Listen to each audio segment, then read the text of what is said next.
Focal lengths, are they important or not? Today I'm vlogging and hopefully this doesn't annoy you because I don't care about focal length. Do you care about focal length? I don't think you should, right? Anyways, as I start my day, so why do you have this lens and this lens and this lens? Why do you have so many lenses? What's the deal? You don't need all these lenses, do you?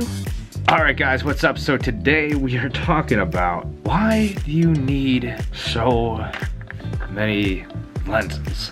Why do you need so many lenses? What's the big deal? Can't you just shoot with one lens? Sure, you can shoot with just one lens. It's going to be pretty difficult. You're gonna have to find your shots for that specific lens. In this video, we're gonna be talking about different focal lengths. So what is all of this? Like why do I have to have? Why am I collecting all these? I've heard some people that I've shot photography for in the past couple days, I kept getting this question, what's the big deal? Why can't you just have one? Well, I mean, some people can work with just one, and maybe that's just their style. But different lenses come with different variety of options. It comes with more of what's called different focal lengths, and that's what we'll be kind of incorporating with this video today. And we're just gonna go over the 3 lenses that I have right now, so I can describe those to you. If you are getting into photography or videography and you are moving up from shooting from an iPhone or your camera phone,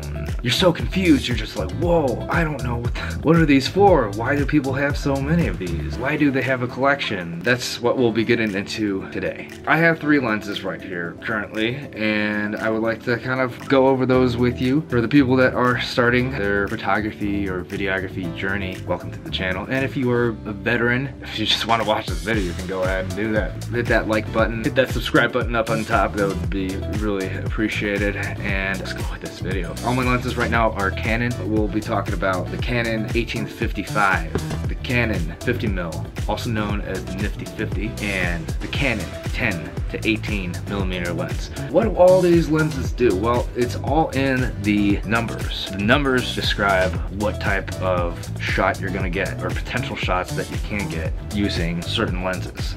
Now, for people that are used to shooting on their iPhone, right? Having that nice swipe up, press that little camera button, and you got your camera and you're ready to go, and it's really cool, neat, right? It's awesome. Snap photos left and right, wasting that internal memory card that you can't take out of your phone, and I'm pretty sure in the next 5 seconds I'll get a message saying that your storage is full because I only have a 64 gig iPhone, and that's what sucks about Apple. Anyways, but that's one of the things, going from shooting on an iPhone video or photography to shooting on a Canon point and shoot camera, which is what I'm shooting on right now, G7X Mark II. I don't have a way to show you this.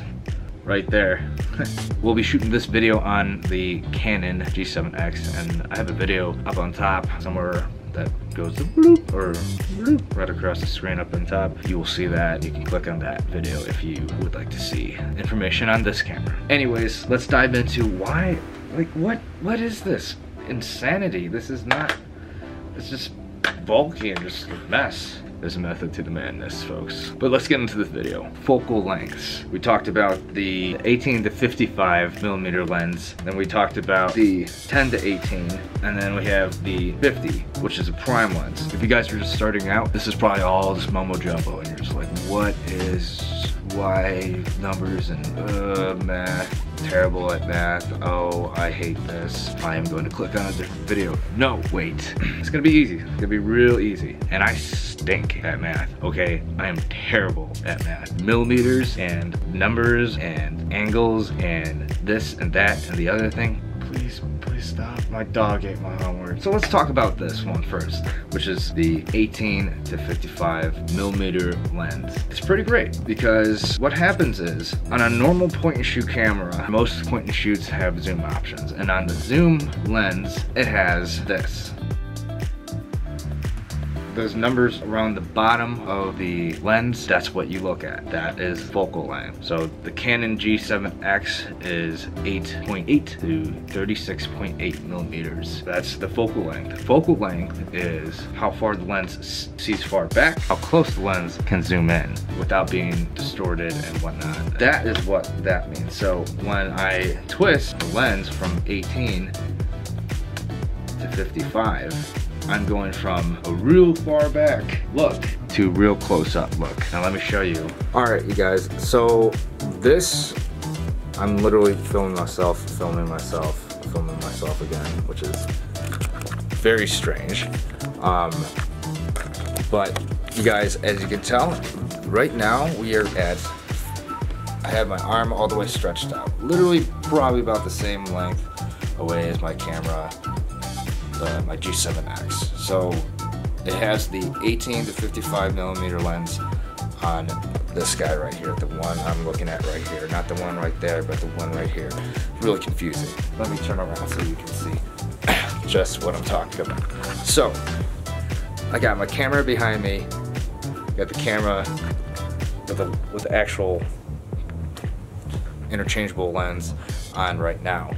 And basically I have the camera all the way out, holding the camera all the way out, my arm extended. This is at 18 millimeters. If I turn the lens to 55, you can basically see all the hairs on my face. Now you don't want to do that because that's ugly. So you usually have a wide angle, which is the lower number, versus to have a better range of what's around you, you still being in frame, versus me, just my eyes and my eyebrows and my nose in the frame and nothing behind me really. You can kind of see my camera, which is like right there, but you don't want that because you want to see what else is around the surrounding area. That is focal length. Focal length is literally small numbers makes it wide. The smaller the number, the wider range of view. The closer, the less range of view. And I don't like that. We're at 18 again, okay? Now I'm actually gonna switch my lens to a 10 to 18. Arm fully extended for both. Fully extended. My arm's getting tired. This camera's getting heavy. Okay, switching lenses. All right, arm fully extended. We're at 18. I told you that I go to the 10 to 18. Oh wait, but we are at 10 to 18 because that's 10 and this is 18. 10, 18. Is 1 better or 2?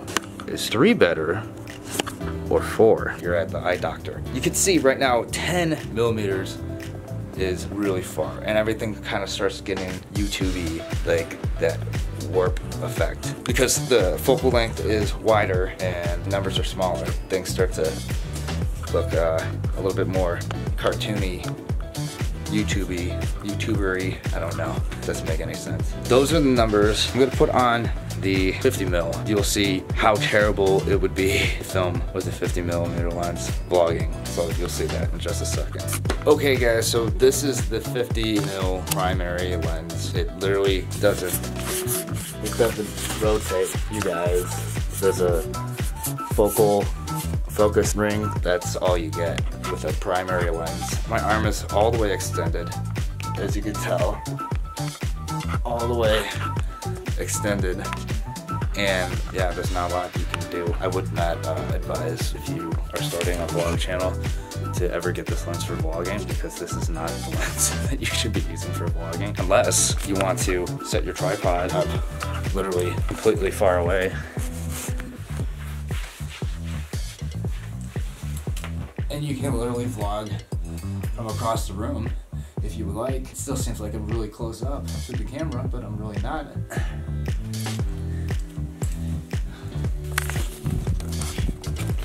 It's just not worth it with this lens. This lens is a beast in other video and photography areas, but it's definitely not the type of lens you want to be messing around with for vlogging, because this is just not, it doesn't look good.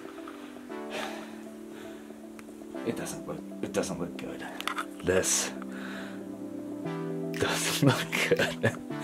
So, we're not gonna do that. I mean, literally 3 is just enough for me right now. Another reason why people get different types of lenses, I like the more run and gun, interchangeable focal length lenses, like a 10 to 18 or like a 18 to 55. I like those kinds of lenses because I do a lot of vlogging. I like to vlog, I like to do stuff on the fly, and I don't necessarily have a lot of time in between to get the shots information across when I have to go sifting through a bag full of lenses where I can just get what I need with one lens, but it can zoom in and out.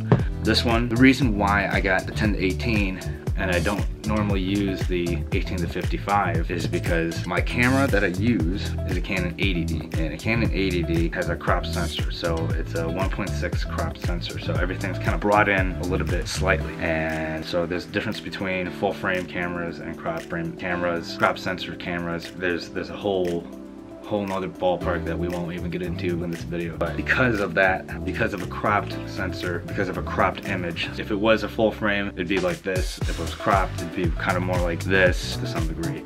Or the image would kind of be sucked in a little bit too. That's why I had to compensate, get a even wider lens for an even more cropped camera. So that's the reason why I went with super wide versus staying at an 18, because I'm basically compensating for not having a full frame camera. So that's one of the reasons why, and that's not all the reasons why, but again, we won't get into that information in this video because it's just a whole nother story. Being able to fit stuff in the background to not being able to fit anything in the background to not being able to fit anything in the background ever, because that's no good for, that is no good for vlogging. But what it is good for, super good for portraits, family portraits, outdoor portraits, anything portrait wise, you know, anything from like the midsection up, or a medium shot, or anything like that, or even kind of close-up stuff. Hopefully you guys got something away from this video between the different focal lengths and kind of vlog style. I know maybe a lot of you don't vlog, maybe you just travel, maybe you want a certain lens that can help you out. Hopefully this kind of gives you an idea of, okay, well, probably if you're traveling, I'd say probably go for a wider lens so you can grasp everything in the surroundings. If I held it out in front of me, I'd be like, well, if I could see a lot in the background, if I flip the camera around and I was pointing at the scenery, I'd get the whole entire scenery. So it's the same concept, just flip the camera around, forward, and take it from there. If you want to do more close-up stuff and people doing portraits, boom, right here, 50 mil, real nice. And because of it being a prime lens, it doesn't change focal lengths. Prime lenses are arguably takes a more clear photo image versus a lens that switches out focal lengths. It's all in the inner workings of the lens. Having something that's stationary as a one job, it does that one job the best. But that's all I have for this video, you guys. Thanks for watching. Hopefully you got something out of it. If you learned something from this video, give it a thumbs up. And if you want to see more content, by all means, hit that subscribe button. And I will see you guys in the next video. Also, before you leave, I have a special announcement. I have my own webpage. I've been doing a lot of photography. I want to eventually shoot weddings and shoot bands. Anything revolving around photography, videography, I'm all in. I've been going all in for quite some time, ever since trains just gone. I am off and running with this. Link down in my description below for my webpage. Check it out. Check out some of the photos that I've taken over the past couple weeks. Give it a little heart. You know, I have a little thing, kind of like YouTube with the thumbs up. You can heart it like Instagram. Check it out. Hope you guys enjoyed this video. Hope you guys enjoyed those photos. If you do, take a look, and I will see you guys in the next video. Peace.